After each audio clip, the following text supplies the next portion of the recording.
ওল খেলেই কি তোমাদের গলা চুলকায়? তাহলে এই একটা জিনিস দিলে আর গলা চুলকাবে না।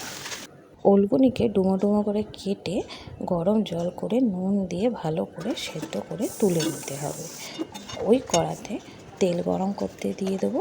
দিয়ে এবার আমি ওলগুনিকে নুন দিয়ে খুব ভালো করে নাড়াচাড়া করে ওলগুনিকে ভেজে আমি তুলে নেবো। ওটার মধ্যে দিয়ে দেবো আরও একটু তেল গরম করতে দিয়ে দিলাম কেটে রাখা আলুগুলো। আলুগুলোকে নুন হলুদ দিয়ে খুব ভালো রকমভাবে লাল লাল করে আলুগুলোকেও আমি ভেজে নেবো। এখানে দেখো আলুগুনি আমার ভাজা একদম কমপ্লিট হয়ে গেছে। এখানে আমি একটা মশলা রেডি করে নিয়েছি, টমেটো, আদা, কাঁচা লঙ্কা আর কিছুটা সাদা তিল। ওইখানে কড়াইয়ে আমি তেল গরম করতে দিয়ে দিয়েছি। ফোড়নে দিয়ে দিলাম তেজপাতা, শুকনো লঙ্কা, গোটা জিরে আর গরম মশলা। আর পেস্ট করে রাখা মশলাটাও দিয়ে দিলাম।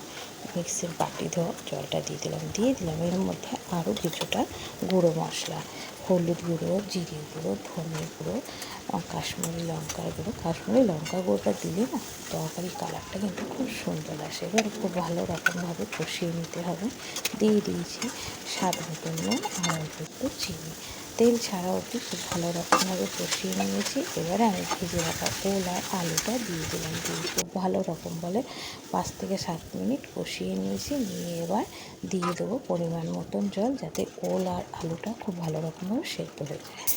এখানে আমার ওলের ডালনাটা একদম রেডি হয়ে গেছে। দিয়ে দিলাম গরম মশলা আর দিয়ে দিলাম অর্ধেক পাতিলেবুর রস।